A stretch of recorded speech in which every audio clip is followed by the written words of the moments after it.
High, good afternoon.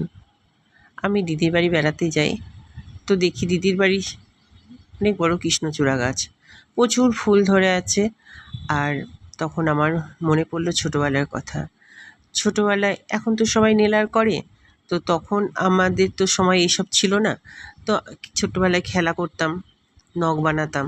তো ইচ্ছে হলো যে নখ বানিয়ে তোমাদের সবাইকে দেখাই। তাই কৃষ্ণচূড়ার একটা ডাল ভেঙে নিলাম, তো সেইখান থেকে নিয়ে আমি হাতের নখ তৈরি করলাম। তোমরা দেখো আমি নখ তৈরি করলাম এবং কিছু মুহূর্ত ছোটোবেলায় ফিরে গেলাম। তো কিছু কিছু সময় ছোটোবেলার কথা মনে করিয়ে দেয়। তো এটাও আমার ছোটোবেলার একটা মুহূর্ত, তোমাদের সবার সাথে শেয়ার করলাম। দেখো কেমন লাগছে, সত্যি কি ভালো লাগছে? যদি ভালো লাগে তোমরা জানিও। এবং তোমরাও কি ছোটোবেলায় এরকম নখ তৈরি করেছিলে? যদি